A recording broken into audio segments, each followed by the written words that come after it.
অ্যাস্ট্রোফিল astro অ্যানালাইসিসে আপনাদের সবাইকে স্বাগত। আমি শ্রী দেবব্রত। আজকে আমি একটা চার্ট নিয়ে আলোচনা করব ঠিক করেছি। সেটা হচ্ছে মেডিকেল অ্যাস্ট্রোলজির ওপরে, এবং ডিজিজটার নাম হচ্ছে ব্রেন টিউমার। ব্রেন টিউমারটা কেন হয়, কখন হয়, তার সিমটম কি, কত ধরনের ব্রেন টিউমার হতে পারে, এসব কিছু নিয়ে একটু আলোচনা করব সংক্ষেপে। প্রথম কথা বলি, ব্রেন টিউমারটা কি? মস্তিষ্ক কোষের অস্বাভাবিক কোষ বৃদ্ধি ব্রেন টিউমারের প্রধান কারণ। প্রাথমিকভাবে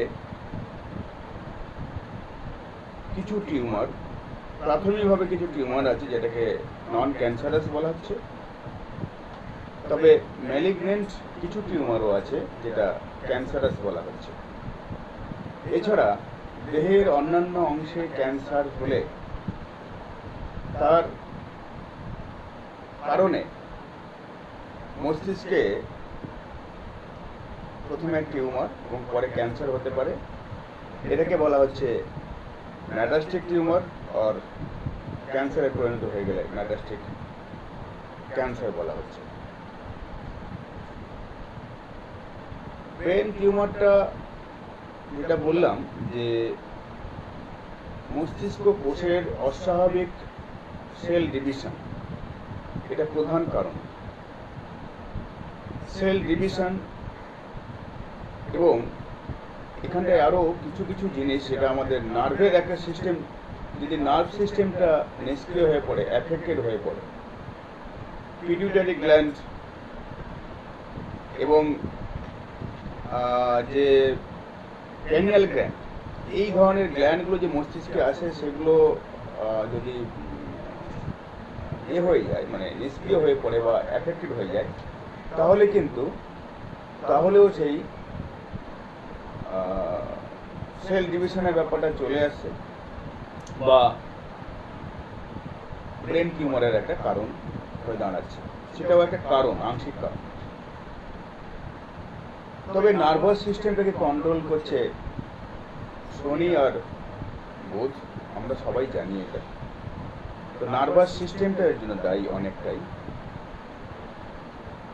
গ্ল্যান্ডগুলো দায়ী, পিটুইটারি গ্ল্যান্ড, ক্রেনিয়াল গ্ল্যান্ড। দেহের মেটাবলিজমটাকে সক্রিয় রাখে সেটা হচ্ছে কিন্তু পিটুইটারি গ্ল্যান্ড, অর্থাৎ পিটুইটারি হরমোন সেখান থেকে নিঃসৃত হয়। তো এই বিভিন্ন স্থানে, মস্তিষ্ক অঞ্চলের বিভিন্ন স্থানে যেসব টিউমার হয়, বিভিন্ন নামে হয়। টিউমারটা চিকিৎসা শাস্ত্রে 120টার বেশি ব্রেন টিউমারের নাম পাওয়া যায়, 120টারও বেশি। তার মধ্যে সব নাম তো জানা সম্ভব নয়, ডাক্তাররাই বলতে পারবে যারা স্পেশালিস্ট। তবে কিছু জিনিস, কিছু টিউমারের নাম যেটা আমি বলবো, এবং তার কাজ কি, কোথায় হয়, কাদের হয়, সেই ব্যাপারটা আমি একটু বলবো। ফার্স্ট অফ অল, অ্যাস্ট্রোসাইটোমাস টিউমার, এটা হচ্ছে প্রাথমিকভাবে মস্তিষ্কের টিউমারগুলি বিভিন্ন কোষে সৃষ্টি হয়, আর মস্তিষ্ক এবং কেন্দ্রীয় স্নায়ুতন্ত্র যে গঠন করে, আর প্রাপ্তবয়স্ক মস্তিষ্কের টিউমারের সবচেয়ে সাধারণ প্রকার, প্রাপ্তবয়স্কদের মস্তিষ্কের টিউমারের সাধারণ প্রকার গ্লিওমা বা অ্যাস্ট্রোসাইটোমাস টিউমারটা দেখা যায়। এই টিউমারগুলো অ্যাস্ট্রোসাইট এবং অন্যান্য ধরনের গ্লিয়াল কোষ থেকে তৈরি হয়।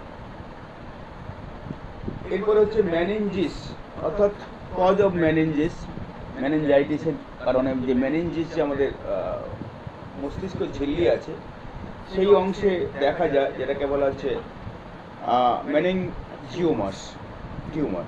মেনিনজিওমাস টিউমার, এই ধরনের টিউমারটা মস্তিষ্ক ঝিল্লি এবং স্পাইনাল কর্ডের সাধারণত হতে দেখা যায়। তবে এই টিউমারটা কিন্তু নন ক্যান্সারাস।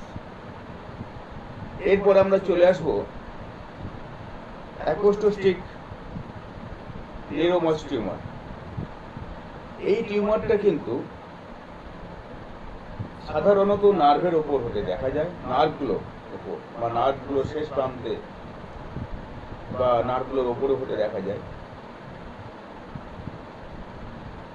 যে নার্ভগুলোর সাহায্যে মস্তিষ্ক কোষ, যেটা ব্রেন স্টেম এবং হিয়ারিং ব্যালেন্সটা, শুধু হিয়ারিং ব্যালেন্স না, আমাদের মস্তিষ্ক কোষের মধ্যে যে নার্ভ সিস্টেমটা আছে তার মধ্যে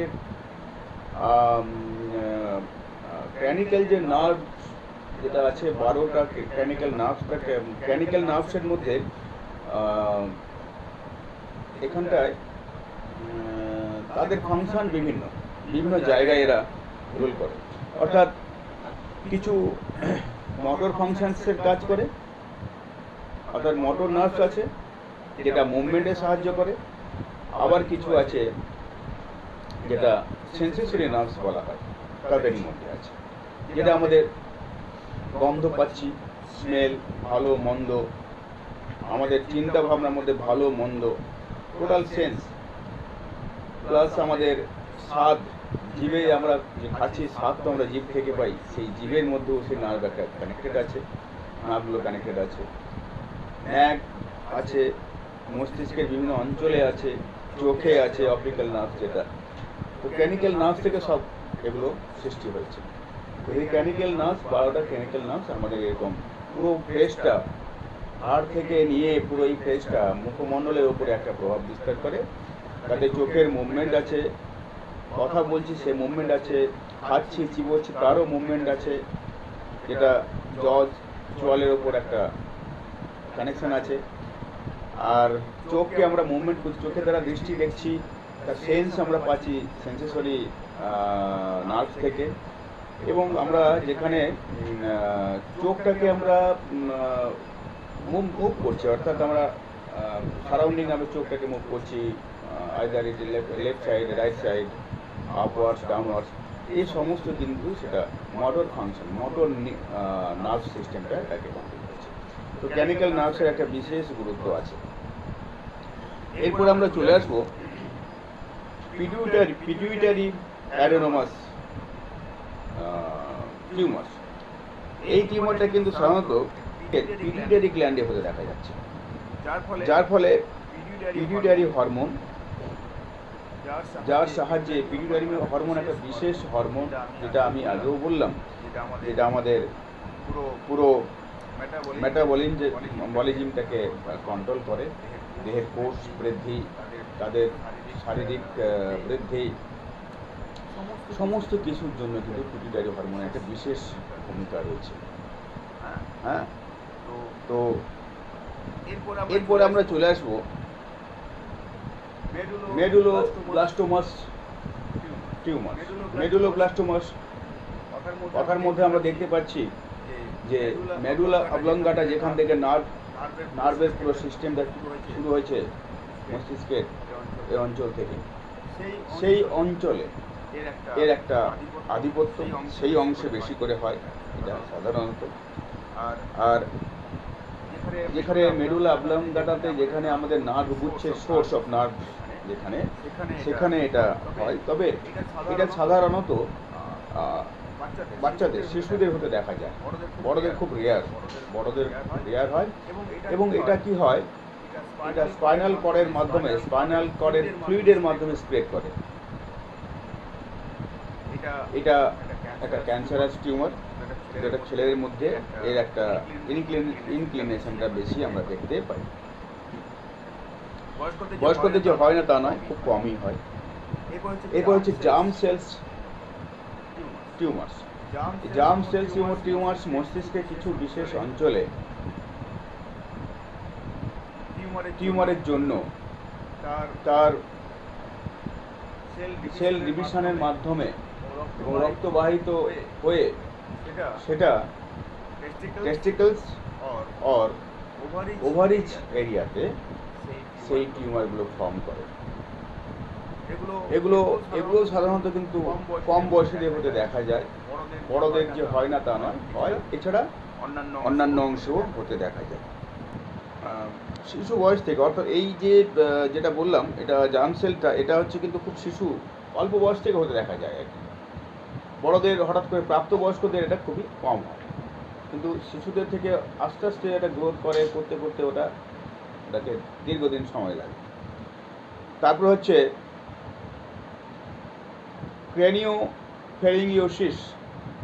ক্রেনিওফেরিংিওসিস টিউমার্স। এই ধরনের টিউমার কিন্তু খুব রেয়ার হয়। খুবই রেয়ার হয়।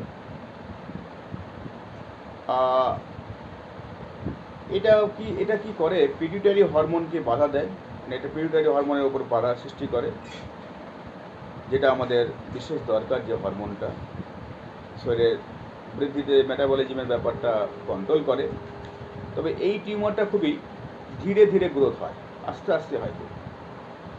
হ্যাঁ, আর পিটুইটারি গ্ল্যান্ড এবং মস্তিষ্কের একটা বড় অংশ যেটা ইনঅ্যাক্টিভ হয়ে ওঠে, তাদের শরীরে বিভিন্ন সমস্যা হতে পারে। তবে মোদ্দা কথা, এরকম করে 120-র বেশি, চিকিৎসা শাস্ত্রে বলা হচ্ছে 120-র বেশি আমাদের ব্রেন টিউমার হওয়ার সম্ভাবনা রয়েছে। তবে ব্রেন টিউমার যদি ক্র্যানিক্যাল নার্ভ সিস্টেমটা, সেটা অনেকটা অঞ্চল জুড়ে হয়, তো সেখানে যদি বিভিন্ন জায়গায় ক্র্যানিক্যাল নার্ভসের যেখানে সৃষ্টি হচ্ছে, বিভিন্ন জায়গায় যদি ম্যালিগন্যান্ট ফর্ম করে, তাহলে আমাদের অনেক রকম উপসর্গ আসবে। চোখে দেখতে সমস্যা হবে, যেটা অপটিক্যাল নার্ভ অ্যাফেক্টেড হয়ে যাচ্ছে, চোখে দেখতে অসুবিধে হবে, ডাবল ভিশন আসবে, কখনো অস্পষ্ট দেখতে লাগবে, স্পিচ প্রবলেম হবে, কারণ জীবের সঙ্গে যেটা সম্পর্ক, জীবের সঙ্গে যে নার্ভগুলো সম্পর্ক আছে, জীবের সঙ্গে, সেখানেও সেই মোটর নার্ভস আছে, সেন্সেসরি নার্ভস আছে। মোটর নার্ভসের ফাংশন বলেছি, সেটা মুভমেন্টে সাহায্য করে, আর সেন্সরি যে নার্ভসগুলো, সেগুলো কিন্তু আমাদের স্বাদ, অনুভবের জন্য দায়ী। তো জীবের সঙ্গে সম্পর্ক আছে, তো জীবের সঙ্গে যখনই সম্পর্ক আছে, যদি যে নার্ভগুলো ক্র্যানিক্যাল নার্ভ থেকে বেরিয়ে জীবের অংশে চলে আসছে, সেটা যদি পীড়িত হয়, সেখানে যদি তার ইনঅ্যাক্টিভ হয়ে যায়, তাহলে তাদের কথা বলতে অসুবিধে হবে, খাওয়ার সময় স্বাদ কিছু পাবে না, ইত্যাদি ইত্যাদি। তবে সবচেয়ে বড় যে সিমটম হচ্ছে ব্রেন টিউমারের, সেটা হচ্ছে অসহ্য মাথা যন্ত্রণা হবে, বমি করবে, বমি ভাব থাকবে, নাক দিয়ে জল পড়বে, নাকে ঘ্রাণ নিতেও অসুবিধে হবে, যে কারণেই বললাম, সেন্সেসরির ব্যাপারটা রয়েছে, সেখানটায় নাক দিয়ে জল পড়তে পারে। এবং ভিশনের কথা তো আমি বলেছি, ডাবল ভিশন, অস্পষ্ট, ঝাপসা দেখছে, স্পিচ প্রবলেম হতে পারে। একই সঙ্গে আরও বমি ব্যাপারটা রয়েছে, সেগুলো আসতে পারে। আর একটা কনফিউশন ভাব, প্রত্যেকটা বিষয় যেন সে কি ভুল এরকম একটা ব্যাপার, আমি কি ভুল, আমি কোথাও কি আমার ঠিক হচ্ছে না, আমি ভুল, মানে ব্যাপারটা নিজেকে এতটাই অ্যানালাইসিস করে, একটা যেন মনে হয় যা বলছে সেটা ভুল বলছে। অর্থাৎ সে নিজেকে জাজ করতে পারে না। অর্থাৎ ব্রেনের জায়গাটা যখনই এফেক্ট হবে, সে নিজেকে জাজ করতেও পারবে না। তার মধ্যে একটা কনফিউশন ভাব, ল্যাক অফ কনফিডেন্স, এইগুলো চলে আসে। একই সঙ্গে তার পার্সোনালিটি যা ছিল আগে একটা মানুষের, সেই পার্সোনালিটির একটা চেঞ্জ হয়, তার টোটাল অ্যাক্টিভিটিজের মধ্যেও চেঞ্জ হয়। প্লাস তার বিহেভিয়ারের মধ্যে একটা চেঞ্জ হয়। যখনই আমরা এরকম সিমটম দেখব তখনই মোটামুটিভাবে আমরা ধরে নিতে পারি ব্রেন অংশে অর্থাৎ মস্তিষ্ক কোষে টিউমারের একটা গ্রোথ হচ্ছে। একটা কেন, ম্যালিগন্যান্ট অনেকগুলো হতে পারে। তো এবারে কেন সৃষ্টি হচ্ছে, আমি আগেই বলেছি প্রাথমিকভাবে ব্রেন টিউমার সৃষ্টি হচ্ছে স্বাভাবিক কোষের অস্বাভাবিক বৃদ্ধি, যেটা বৃদ্ধি যে হারে হওয়ার কথা, যে হারে হওয়ার কথা সেটা দ্রুত হারে র্যাপিডলি মিউটেশন হচ্ছে। Rapidly mutation DNA sequence of cells. তখন যে হেলদি সেলসগুলো আছে, নতুন সেলস যদি খুব তাড়াতাড়ি উৎপন্ন হয়, এবার যে হেলদি সেলসগুলো আছে তাদের ওপর চাপ বৃদ্ধি হবে, তারা মৃতপ্রায়, তারা নষ্ট হবে, বিনষ্ট হবে বা মারা যাবে, নষ্ট হবে। এবং এই নষ্ট হওয়া সেলটা যদি অপসারিত না হয়, এটা শরীরের যে কোনো অংশে হতে পারে, সেটা organic cancer, brain tumour, organic tumour যেখানে হতে পারে, সব একটাই কিন্তু কনসেপ্ট। সেটাই হচ্ছে এটাই যে সেলগুলো নষ্ট হয়ে যাচ্ছে, বিনষ্ট সেলগুলো, তাকে যদি অপসারিত না করা হয় বা অপসারিত না হয়, তাহলে সেখানে পুঞ্জীভূত হতে হতে, স্টোরিং হতে হতে একটা সিস্ট, প্রথমে সিস্টের মতো হলো, পরে আবার টিউমারের আকার ধারণ করলো, এক বা একাধিক হতে পারে। এবং টিউমারটা খুব বাড়াবাড়ি হয়ে গেলে সেটা বা অবহেলা হলে সেটা আবার ক্যান্সারে পরিণত হয়। তবে যেটা নন ক্যান্সারাস যে টিউমার, সেগুলো কখনোই কিন্তু ক্যান্সারে পরিণত হবে না, টিউমারটাই থাকবে। যেরকম বললাম মেনিনজিওমাস যে টিউমার, সেটা কিন্তু এটা হচ্ছে নন ক্যান্সারাস টিউমার ইত্যাদি। এইভাবে তো এবার আমাদের আসল জিনিসটা দেখতে হবে, আমাদের এখানে চিকিৎসা জ্যোতিষে আসবে। ডাক্তারি পরিভাষা, ডাক্তাররা যেভাবে ট্রিটমেন্ট করবেন তো করবেনই, তার রোগ ধরার কায়দা আছে, তার অনেক প্রক্রিয়া আছে, তাদের স্ক্যান করার ব্যাপার আছে, এমআরআই করার ব্যাপার আছে, এসব করে কিন্তু তারা এটা ধরতে পারবেন। কিন্তু আমাদের চিকিৎসা জ্যোতিষে ধরার অনবদ্য উপায় আছে। তাহলে আমরা প্রথমে দায়ী করব যে সেল ডিভিশনটা, সেটা কিন্তু শনির হাতে আছে। সেল সৃষ্টি, সেল কোষগুলোকে নিয়ন্ত্রণ করছে কিন্তু স্যাটার্ন। এবং জুপিটার বৃদ্ধি করছে, তাকে বৃদ্ধি করছে, হেলদি করাচ্ছে। কিন্তু এখানটায় কি হচ্ছে, শনি আর বৃহস্পতির মধ্যে, কেন শনির সঙ্গে বৃহস্পতি সম্পর্কিত হতে হবে, আর বৃহস্পতি সেটা বৃদ্ধিতে সহায়ক করবে। আর শনি আর বৃহস্পতির মধ্যে, শনি বৃহস্পতি অ্যাফ্লিক্টেড হবে, কিন্তু এদের মধ্যে একটা সম্পর্ক, প্রগাঢ় সম্পর্ক থাকবে, বন্ডিংটা ভালো থাকবে। আমি অধিকাংশ ব্রেন টিউমারের ক্ষেত্রে দেখেছি। একই সঙ্গে নার্ভের ব্যাপারটাও, যে নার্ভ সিস্টেমটা কন্ট্রোল করছে, যে বুধের আন্ডারে যেটা আছে, শনির আন্ডারেও আছে, এটা কিন্তু এই নার্ভাস সিস্টেমটা তার জন্য দায়ী। নার্ভাস সিস্টেম কোনো কারণে যদি ঠিকমতো অ্যাক্টিভ না থাকে, অর্থাৎ আমাদের শরীরের প্রত্যেকটা ক্রিয়া প্রক্রিয়াতে যদি কিছু ব্যাঘাত বা ব্যাহত হয়, তো সেই জায়গায় একটা বাধা সৃষ্টি হয়।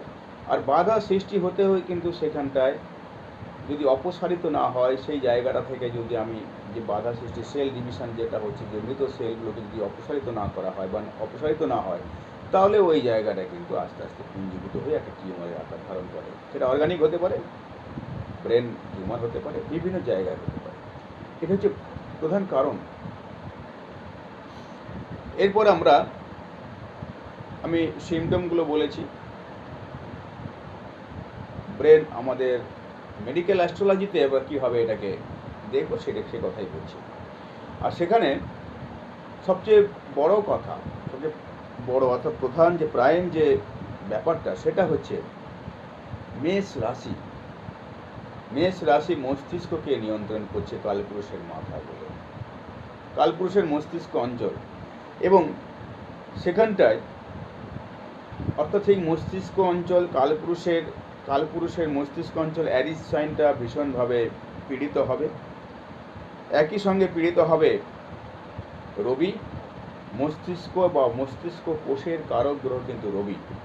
আর নার্ভাস সিস্টেমটা কিন্তু বুধের অধীনে আছে, নার্ভাস সিস্টেমটা বুধের অধীনে আছে। সুতরাং লগ্নভাব, লগ্নপতি, লগ্ন থেকে কিন্তু মস্তিষ্ক বিচার করা হচ্ছে, লগ্নপতিও দায়ী হবে, একই সঙ্গে মানে পীড়িত হবে, দায়ী বলতে পীড়িত হবে। একই সঙ্গে আমাদের মেষ রাশি পীড়িত হবে, মেষ রাশির অধিপতি পীড়িত হবে ভীষণভাবে, রবি ভীষণভাবে অ্যাফেক্টেড হতে হবে। তো এটা শুধুমাত্র আমরা ন্যাটাল চার্টে দেখলে হবে না, আমরা নবাংশ চার্টে দেখব।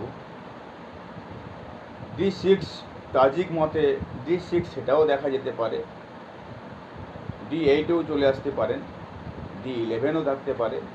তবে পরাশরী মতে যেহেতু D6, 8 অ্যান্ড 11 তিনি ওটাকে ধরেননি, তো সেটা তাজিক মতে সেটা ধরতে পারেন আপনারা। এবং একই সঙ্গে D12 দ্বাদশাংশ অ্যান্ড D27 সপ্তবিংশাংশ অ্যান্ড ফাইনালি D30টা হচ্ছে ইম্পর্টেন্ট। সেটা কতখানি বাড়াবাড়ি করবে তার রোগের জায়গাটা, কতটা হবে, সেই টিউমারগুলো ক্যান্সারে পরিণত হবে নাকি তার অনেকটা দিন ভুগবে, নাকি খুবই যদি মারাই যায় সেই ব্যক্তি নাকি খুব তাড়াতাড়ি মারা যাবে, অথবা সেই টিউমারগুলো কিওর হওয়ার সম্ভাবনা আছে কি না, সেগুলো আমাদের দেখব। আর হিলিং পাওয়ারটা, কিওরনেসটা, সেটা কিন্তু সবসময় দেবে 1, 5, 11। 1, 5, 11 লগ্ন, পঞ্চম লগ্নপতি, পঞ্চমপতি এবং একাদশপতি, এরা কিন্তু হিলিং পাওয়ারটা দেয়। কিন্তু কথা হচ্ছে এরা যদি কোনো রকমভাবে পীড়িত না হয়, যদি এরা বলবত্তা কম বেশি থাকে, তাহলে তাদেরকে সেই হিলিং পাওয়ারটা দেবে। অর্থাৎ যদি এরা বলবত্তা থাকে রোগকারক অঞ্চলে, কিংবা ষষ্ঠপতির সঙ্গে, কিংবা লগ্নপতির সঙ্গে বা লগ্নভাবে, বা যে অঞ্চলে রোগের প্রাধান্য রয়েছে, প্রাদুর্ভাব রয়েছে, সেই স্থানে যদি অবস্থান করে বা দৃষ্টি দেয়, তাহলে পীড়িত না হয়ে, তাহলে কিন্তু রিকভারি জায়গাটা পরিষ্কার। সেটা কিন্তু আমাদের প্রত্যেকটা বর্গ চার্টে দেখতে হবে, not only in D1 divisional chart, যেটা আমাকে ন্যাটাল চার্ট বলছি, যেটাকে আমরা জন্মকুণ্ডলী বলছি, শুধু সেখানে দেখলে হবে না, আমাদের অবশ্যই নবাংশ চার্টে দেখতে হবে। প্লাস আমাদের দেখতে হবে D12, D30 বলতে ত্রিংশাংশ চার্ট, এটা কিন্তু বিশেষ গুরুত্বপূর্ণ। তার ফাঁড়া, তার হৃষ্টি, এটা কিন্তু আমাদের নির্দেশ করে D30 থেকে পরিষ্কারভাবে ধরা পড়ে। এবং D30তেও সেই 1, 5, 11 সম্পর্ক যদি থাকে, সেটাও কিন্তু এখানটায় ধরা পড়ে। সেই কানেকশানটা যদি থাকে তাহলেও কিন্তু ধরা পড়ে। এইবার আমি একটা চার্টের মাধ্যমে চলে আসব, কিভাবে আমরা এটাকে দেখব। আমরা একটা চার্টে চলে আসব। স্ক্রিনে একটা চার্ট আপনারা দেখতে পাচ্ছেন। এই স্ক্রিনে যে চার্টটা রয়েছে, সেখানটায় লগ্ন হচ্ছে কর্কট লগ্ন, অশ্লেষা নক্ষত্রে গলিক পুষ্যা নক্ষত্রে আছে, চন্দ্র আছে উত্তর ফাল্গুনী নক্ষত্রে, আর রাহু আছে উত্তর ফাল্গুনী, মঙ্গল আছে উত্তর ফাল্গুনী, চন্দ্র আছে কিন্তু লিও সাইনে, আর রাহু মঙ্গল দুটোই আছে কিন্তু ভার্গ অর্থাৎ কন্যা রাশিতে। বৃহস্পতি নিচস্থ কিন্তু বকরি এবং ধনিষ্ঠা নক্ষত্রে আছে, সেখানটায় 23 নম্বর নক্ষত্র। আর শনি কেতু আছে মীন রাশিতে, কেতু আছে পূর্ব ভাদ্রপদ অর্থাৎ 25 নম্বর নক্ষত্র, আর শনি আছে সেখানটায় কিন্তু রেবতী নক্ষত্র অর্থাৎ সেখানটায় 27 নম্বর নক্ষত্র অর্থাৎ বুধের নক্ষত্র।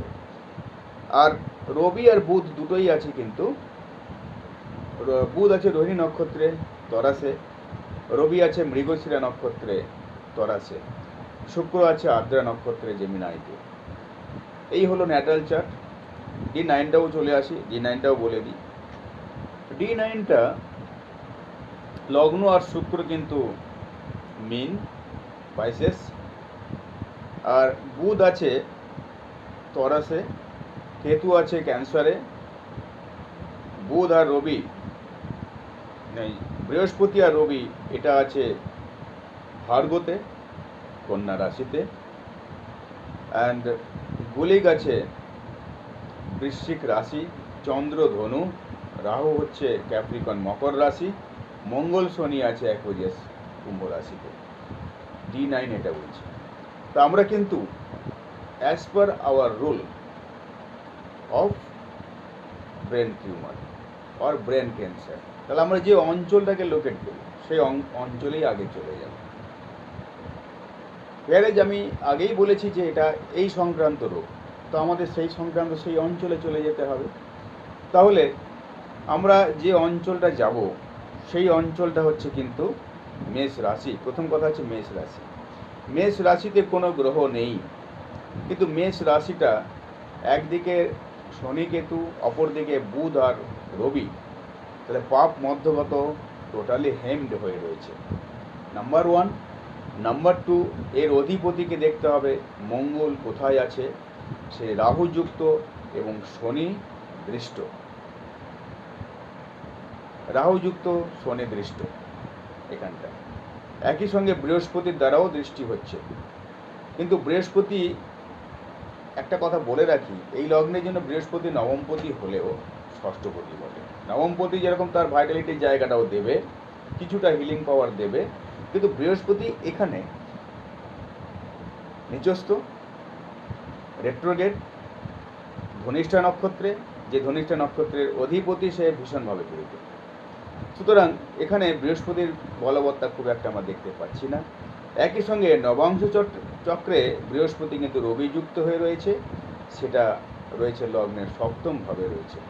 অর্থাৎ এখানেও যে বিশেষ একটা জায়গা সেটাও কিন্তু খুব একটা বলা যায় না। কারণ কেন বলা যাচ্ছে না?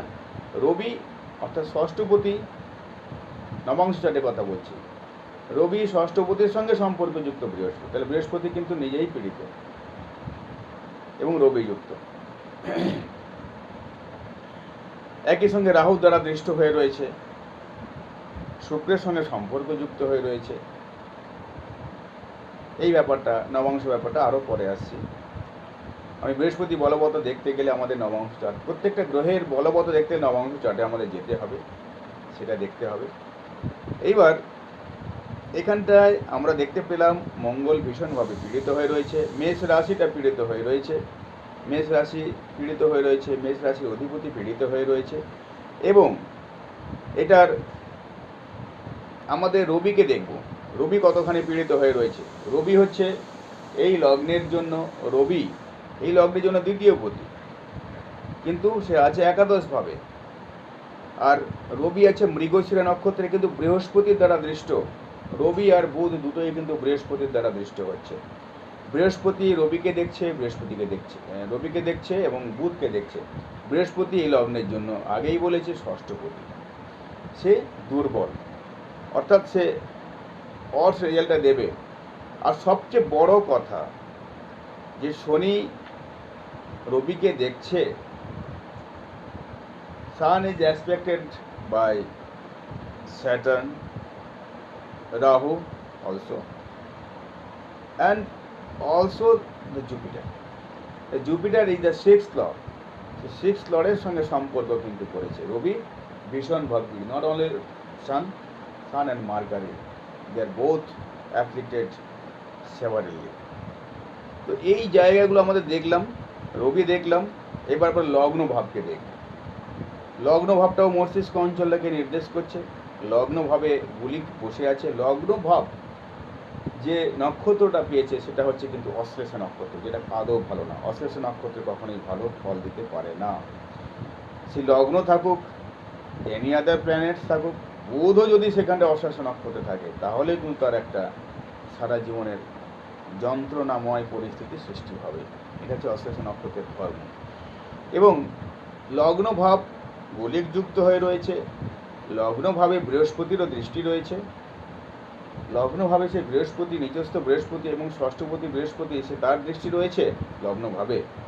এবং লগ্নভাবের অধিপতি চন্দ্র গলিকটাকে পাপগ্রহ, আর এদিকে রাহু মঙ্গল রয়েছে, তাহলে এটাও সেই পাপ মধ্যগত হয়ে গেছে। পাপ পীড়িত, পাপ মধ্যগত ভীষণভাবে হয়ে রয়েছে। আর চন্দ্র আছে উত্তর ফাল্গুনি, রাহু উত্তর ফাল্গুনি, মঙ্গল উত্তর ফাল্গুনি।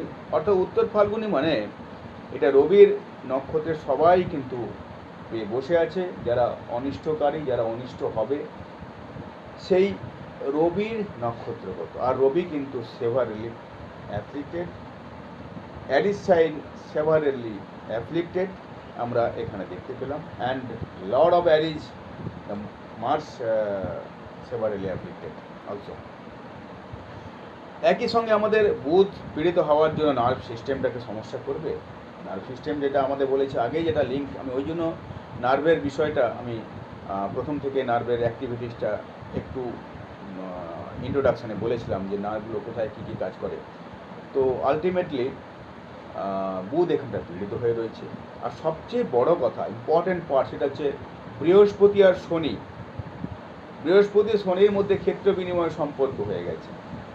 এই বৃহস্পতি শনির মধ্যে ক্ষেত্র বিনিময় সম্পর্ক হওয়ার সবচেয়ে বেস্ট বন্ডিং বলা হয়, সবচেয়ে বেস্ট বন্ডিং বলা হচ্ছে ক্ষেত্র বিনিময় সম্পর্কটা। এই ক্ষেত্র বিনিময় সম্পর্ক হওয়ার জন্য কিন্তু এই শনি আর বৃহস্পতির মধ্যে সেল ডিভিশন খুব, যেটা যে সেল ডিভিশন যেটা হবে সেটা খুবই দ্রুত হারে পড়বে, যেটাকে আমাদের মেডিকেলের ভাষায় বলা হচ্ছে the rapid mutation change in a DNA sequence. Rapid mutation, rapid cells divisions, এগুলো কিন্তু ডিএনএ সিকোয়েন্সটাকে কিন্তু বৃদ্ধি করে ফেলে, তাড়াতাড়ি তৈরি করে ফেলে। আর এই মিউটেশনের কারণেই কিন্তু কোষসমূহ দেহে খুব দ্রুত হারে বৃদ্ধি পেতে থাকে, যেটা আমি আগেই বলেছি।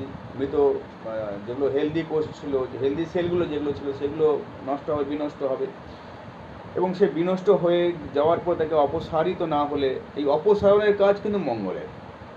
প্রত্যেকটা জায়গায় বর্জ্য, যার জন্য শিরা যেহেতু দূষিত রক্ত বহন করে বলে কিন্তু সেটা মঙ্গলের অধীনে, আর ধমনী বিশুদ্ধ রক্ত বহন করে বলে সেটা বৃহস্পতির অধীনে রাখা হয়েছে।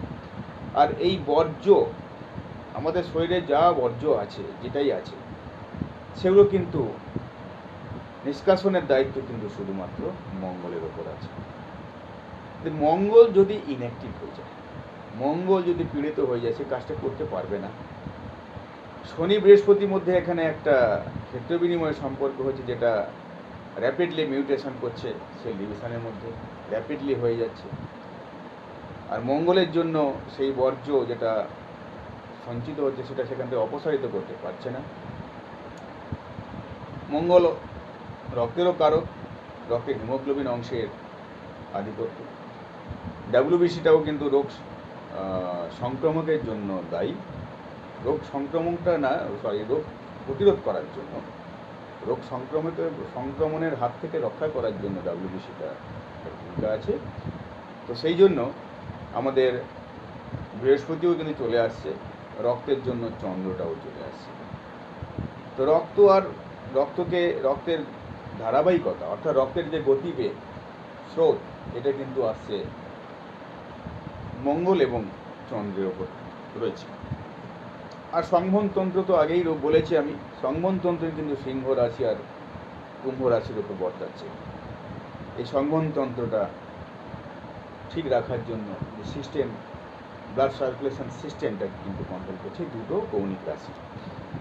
তো যাই হোক, এখানে রক্তের জায়গাটা মঙ্গল দেখছে, হিমোগ্লোবিনের রক্তের লোহিত কণিকার জায়গাটা সেটা মঙ্গলের অধীনে রয়েছে। তাহলে রক্ত সংক্রান্ত সমস্যা তো আসবেই। একই সঙ্গে মঙ্গল ইনঅ্যাক্টিভ হওয়ার জন্য তার শরীরে যত বর্জ্য আছে, আমরা মল নিষ্কাশন করার জন্য কিন্তু মঙ্গলের দায়ী, ঘর্ম নিষ্কাশনের জন্য কিন্তু সেই মঙ্গল দায়ী। যত কিছু আমাদের আবর্জনা গুলো সেগুলোকে নিষ্কাশন করার জন্য মঙ্গল ভীষণভাবে দেয়। আর একই সঙ্গে যদি সেই নার্ভ সিস্টেমগুলো পীড়িত হয়ে যায়, খারাপ হয়ে যায়, নার্ভ সিস্টেম খারাপ হয়, তাহলে তার মধ্যে সেই রোগের প্রাদুর্ভাবটা খুব তাড়াতাড়ি চলে আসে। এটা হচ্ছে এটা আমি আগে বললাম, আবার একটু রিপিট করলাম। তো আমরা এখানে D1টা দেখলাম, D9 একটু যাব। লগ্ন আর শুক্র, মীন রাশিতে লগ্ন আর শুক্র রয়েছে নবাংশ চার্টে। তো এই শুক্র কিন্তু এই লগ্নের জন্য অষ্টমপতি, উচ্চস্থ লগ্ন ভাবে বসে রয়েছে, এবং রবি বৃহস্পতির দ্বারা দৃষ্ট। রবি কিন্তু ষষ্ঠপতি, আর বৃহস্পতিও তার দ্বারা পীড়িত হয়েছে, শুক্রটাও কিন্তু তার দ্বারা পীড়িত হবে, লগ্নটাও তার দ্বারা পীড়িত হবে। এটা খারাপ হবে। আর কি দেখতে পাচ্ছি, লগ্নভাবটা আমরা খারাপ পাচ্ছি। লগ্নভাবের অধিপতি বৃহস্পতি এখানে পীড়িত, রোগকারক গ্রহের সঙ্গে সম্পর্কযুক্ত হয়েছে। একই সঙ্গে রাহু দ্বারা দৃষ্ট হয়ে রয়েছে, রবি রাহু দ্বারা দৃষ্ট হয়ে রয়েছে, আর শুক্র তো অষ্টমপতির সঙ্গেও সম্পর্ক রয়েছে। তাহলে 6-8-এর সম্পর্ক কিন্তু এখানেও আমরা দেখতে পাচ্ছি, এখানেও দেখতে পাচ্ছি। 6-8-এর সম্পর্ক হওয়া মানেই কিন্তু অস্ত্রোপচার হবেই, অনিবার্য। তার অপারেশন কিন্তু অনিবার্য হয়ে পড়বে। আর আমরা কি দেখছি, মেষ রাশিটাকে দেখব। তো মেষ রাশিটা একদিকে বুধ, একদিকে শুক্র, ঠিক আছে, এটা কিন্তু পাপ মধ্যগত হলো না, কিন্তু এর যে অধিপতি মঙ্গল, সে শনি যুক্ত হয়ে গেল। আর শনি সেই জায়গাটাকে দেখছে, মেষ রাশিকে শনি দেখছে, মঙ্গল শনির সঙ্গে সম্পর্ক করে বসে রয়েছে।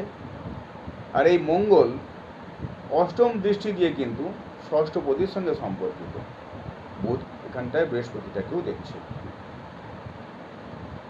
আর এই যে বৃহস্পতি লগ্নপতি হলেও সে রোগকারক গ্রহের সঙ্গে সম্পর্কিত হয়ে বুধকে দেখে। তো বুধ যেখানে ছিল, যেখানে আমাদের নার্ভাস সিস্টেমটা, আমাদের মেডুলা অবলাঙ্গাটা, যে অঞ্চল থেকে নার্ভ সিস্টেমটা, সোর্স অফ নার্ভ সিস্টেম বলা হচ্ছে, সেই অংশটা মস্তিষ্ক অঞ্চল দায়ী, প্লাস তরাস অঞ্চলটাও দায়ী। সেখানে কিন্তু বুধ কিন্তু সেখানে বর্গোত্তম হয়ে বসে রয়েছে। সুতরাং নার্ভাস সিস্টেমটা কিন্তু তার ইনঅ্যাক্টিভ হবে, নার্ভাস সিস্টেমটা খারাপ হবে। নার্ভাস সিস্টেম খারাপ হলে তার বিভিন্ন উপসর্গ দেখা দেবে। টোটাল মেমব্রেনটার মধ্যে, অর্থাৎ মস্তিষ্ক অঞ্চলে মাথা যন্ত্রণা থেকে শুরু করে, চোখে না দেখা থেকে শুরু করে, কথা বলতে গিয়ে সমস্যা হওয়ার থেকে শুরু করে, কানে শুনতে না পাওয়ার থেকে শুরু করে, এরকম অনেক, নাক দিয়ে সমস্যা হবে, নাকের ঘ্রাণ শক্তি বিলুপ্ত হবে, নাক দিয়ে জল পড়বে, বিভিন্ন রকম উপসর্গ দেখা দেবে। আর ক্র্যানিক্যাল নার্ভ তো আমি বলেছি, এর একটা গুরুত্ব অনেক বেশি। সুতরাং সেই বুধটা কিন্তু এখানটা পীড়িত হয়ে রয়েছে, আর বুধের জন্য নার্ভাস সিস্টেমটাও দায়ী। আর একই সঙ্গে আমরা D9টা দেখলাম, তাহলে রবিটাকেও দেখিনি। রবি নিজেই কিন্তু ষষ্ঠপতি, আর রবিকে রাহু দৃষ্টি দিচ্ছে। রবিটা পীড়িত হলো। একই সঙ্গে সিংহ রাশিটাকে, যে রবির যে ক্ষেত্রটা, একটাই তো ক্ষেত্র, সেটা সিংহ রাশি, সেখানটায় সেই জায়গাটাও পীড়িত হয়েছে। অর্থাৎ সেই জায়গাটা পাপ মধ্যগত হয়েছে। সিংহ রাশি পাপ মধ্যগত হয়েছে। শনি কিন্তু এখানটায় মূল ত্রিকোণে থাকলেও দ্বাদশ ভাবে রয়েছে, মঙ্গল যুক্ত হয়ে রয়েছে, এবং সেই মঙ্গল শনি যুক্ত, রাহুর দ্বারা দৃষ্ট, এবং ষষ্ঠপতি রবির দ্বারা দৃষ্ট। ষষ্ঠপতি দেখছে, রাহু দেখছে, আর শনি যুক্ত হয়ে রয়েছে। তাহলে মঙ্গল এখানেও ভীষণভাবে পীড়িত আমরা দেখতে পাচ্ছি। লগ্নভাবে অষ্টমপতি বসে রয়েছে। লগ্নভাবে বলেছি ষষ্ঠপতি দৃষ্টি দিচ্ছে সেখানটায়, আর অষ্টমপতি যুক্ত হয়ে লগ্নভাব ষষ্ঠপতি দৃষ্ট, অষ্টমপতি যুক্ত, 6-8-এর কানেকশন হলে কিন্তু এখানটায় একটা অস্ত্রোপচারের সম্ভাবনা থাকছে। লগ্নভাব গেল, লগ্নপতি বৃহস্পতি, তাকেও বলেছি পীড়িত হয়েছে। তাহলে রবি দেখলাম, লগ্নভাব দেখলাম, লগ্নপতি দেখলাম, মেষ রাশি দেখলাম, এই সমূহ ব্যাপারটা এখানেও আমরা কিন্তু পীড়িত হতে দেখতে পাচ্ছি।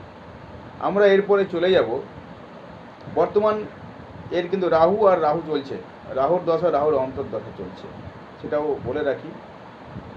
এরপর আমরা চলে যাব একদম সরাসরি, আমি অন্যান্য বর্গ চার্টে না গিয়ে একদম সরাসরি D30-তে চলে যাব, কারণ ভিডিওটা অনেক বড় হচ্ছে। যেগুলো আমার ইম্পর্টেন্ট যে পার্ট সেটাকে আমি আলোচনা করব। সেটা D30-তে চলে যাচ্ছি। D30-তে গিয়ে আমরা একটা জিনিস দেখতে পাবো, অবশ্যই দেখতে পাবো। সেটা দেখে নিই কী অবস্থা দাঁড়াচ্ছে D30-তে, অর্থাৎ ত্রিংশাংশ চার্টে। সেখানে লগ্ন, রবি আর বৃহস্পতি, লগ্ন রবি বৃহস্পতি এখানটায় কিন্তু সম্পর্ক, মানে বৃশ্চিক রাশিতে স্করপিওতে রয়েছে লগ্ন, রবি আর বৃহস্পতি। কিন্তু এই লগ্ন যেটা বৃহস্পতি, এই যে যেখানটা, এবং এর অধিপতি মঙ্গল রাহু কেতু যুক্ত, এবং এই লগ্ন ভাবটাকে দেখছে, তাহলে বিষাক্ত। এখানটায় কিন্তু সে মঙ্গল এখানে ভীষণভাবে পীড়িত হয়ে কিন্তু সে লগ্ন ভাবটাকে দেখছে, নিজের ক্ষেত্র হলেও ছাড় নেই কিন্তু। আর এই লগ্নের জন্য মঙ্গল কিন্তু একাধারে লগ্নপতি হলেও ষষ্ঠপতিও বটে। তো ষষ্ঠপতি হওয়ার জন্য, লগ্নপতি পীড়িত ষষ্ঠপতি হওয়ার জন্য কিন্তু তার সঙ্গে এসে সম্পর্কযুক্ত। কাকে? রবিকে দেখছে, লগ্নভাবকে দেখছে। বৃহস্পতিও তার সঙ্গে সম্পর্কযুক্ত হয়েছে। আর আমরা কাকে দেখব? মেষ রাশি দেখব। মেষ রাশিতে কোনো গ্রহ নেই, তাহলে মেষ রাশিতে অধিপতি যে, সে হচ্ছে মঙ্গল। সেখানটায় মঙ্গল পীড়িত, আমি আগেই বললাম। একই সঙ্গে তাহলে আমরা D30-তে একটা জিনিস দেখব, সেটা হচ্ছে পাশাপাশি এর অষ্টম ভাব দেখব, লগ্নের অষ্টম ভাব। কারোর হঠাৎ দুর্ঘটনা, কতটা ভোগান্তি থাকবে, অষ্টম আর দ্বাদশ ভাবটা আমরা দেখব। অষ্টম ভাবটা দেখছি আমরা 8th হাউসে, সেটা হচ্ছে জেমিনাই, তার অধিপতি বুধ, সে কিন্তু এখানে পীড়িত তো কম বেশি হয়ে রয়েছে এই অষ্টম ভাব। আর সেখানে রাহু দৃষ্টি দিচ্ছে, অষ্টম ভাব পীড়িত হয়ে রয়েছে কম বেশি। তারপরে আমরা দেখব দ্বাদশ ভাব। দ্বাদশ ভাবে আমরা একটা জিনিস দেখছি, চন্দ্র সেখানে বসে, চন্দ্র হচ্ছে এই লগ্নের জন্য নবমপতি তুলা রাশিতে বসে, সে কিন্তু শনির দ্বারা দৃষ্ট হচ্ছে। আর একই সঙ্গে শনির দ্বারা শুধুমাত্র দৃষ্ট হচ্ছে, আর কেউ দেখছে না। তবে যেহেতু নবমপতি, নারিশমেন্ট এটা দেবে, নিউট্রিশনটা দেবে এটা, তো এই চন্দ্র কিছু না কিছু একটু ভালো জায়গায় রয়েছে, মোটামুটিভাবে বলছি, তাও শনির দ্বারা দৃষ্ট হয়ে রয়েছে, খুব ভালো নয়। তাহলে এখানটা আমরা দেখতে পাচ্ছি দ্বাদশভাবে চন্দ্র বসে আছে, পীড়িত হলেও বেশি পীড়িত হয়নি, কিন্তু অষ্টম ভাবের অধিপতি, অষ্টম ভাবে কিন্তু সেখানে রাহু দৃষ্টি রয়েছে, কিন্তু তার অধিপতি বুধ, সে লগ্ন অধিপতি বুধ কিন্তু লগ্ন ভাবে থেকে, অধিপতি বুধ লগ্ন ভাবে নেই, ভুল বলেছি, অধিপতি বুধ আছে নিচস্থ হয়ে গুলিকযুক্ত, অর্থাৎ এই বুধটাও ভীষণভাবে পীড়িত এবং শনির দ্বারা দৃষ্ট হচ্ছে, গুলিকযুক্ত শনি দৃষ্ট, অর্থাৎ এই অষ্টম ভাবটা ভীষণভাবে পীড়িত হয়ে রয়েছে। তাহলে এই জাতকের মধ্যে আমরা পাশাপাশি দেখব পঞ্চমপতি লগ্নে বসে রয়েছে পীড়িত অবস্থায়, পঞ্চমপতি লগ্নে বসে রয়েছে, লগ্নভাবে লগ্নপতি দৃষ্টি দিচ্ছে। একই সঙ্গে একাদশপতি বুধের প্রভাব না থাকলেও, লগ্ন ভাবের ওপরে না থাকলেও কিন্তু লগ্নপতি পঞ্চমপতির প্রভাব কম বেশি লগ্নপতির ওপরে রয়েছে, লগ্ন ভাবের ওপর রয়েছে, যার জন্যে এ জায়গাটা আস্তে আস্তে ধীরে ধীরে কিন্তু যেটা গ্রোথ হয়েছে, এবং এই জাতকের গ্রোথ হয়েছে স্টেজ নাম্বার 4 বলে জানি আমি।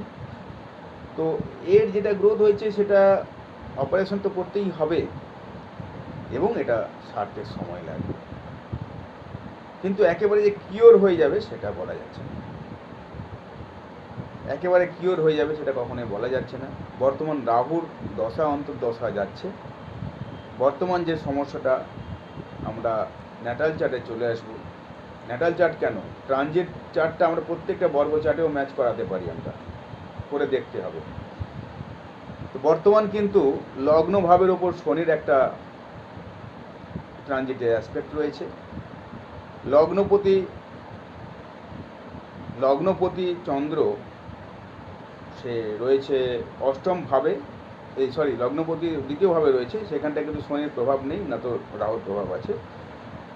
মঙ্গল বর্তমান এই জায়গাটা বসে রয়েছে মেষ রাশিতে, বর্তমান মঙ্গল এই জায়গায় বসে আছে, রবি কিন্তু এই জায়গায় বসে আছে। মঙ্গল রবি কিন্তু বলবান হয়ে রয়েছে ন্যাটাল এই ট্রানজিট চার্টে। ট্রানজিটে বর্তমান যে সিচুয়েশান আছে, তো মঙ্গল আছে অ্যারিস সাইনে এবং রবি আছে লিও সাইনে নিজের ক্ষেত্রে। বৃহস্পতি বর্তমান ধনু রাশিতেই আছে, আর শনি কিন্তু এখানে থেকে লগ্নভাবকে চার্জ করছে। তো লগ্নভাবকে চার্জ করার জন্য শনি যখন এই রাহু চলছে, আর রাহুর পরে আসবে কিন্তু বৃহস্পতি, তারপরে আসবে শনি। শনি যখনই আসবে, এবং শনি যদি এখানে থাকে আরও 2 বছর থাকবে এখানে শনি, আর সেই সময় কিন্তু তার সমস্যাটা হবে বেশি বাড়াবাড়ি, বা সেই সময় তার অস্ত্রোপচার তো এখনই করতে হবে, আর বাড়াবাড়ি কিন্তু সেই সময় হবে। সেই সময় জায়গাটা ভালো দেখাচ্ছে না। তবু কিছুদিন ভালো থাকবে, অপারেশন করার পর কিছুদিন ভালো থাকবে, কিন্তু খুব জটিল সিচুয়েশান আছে এই চারটার মধ্যে। এই বলে আমি আজকে এখানে শেষ করছি। আরও মেডিকেল অ্যাস্ট্রোলজির উপরে অনেকগুলো চার্ট নিয়ে আমি উপস্থিত হব। নমস্কার, ভালো থাকুন।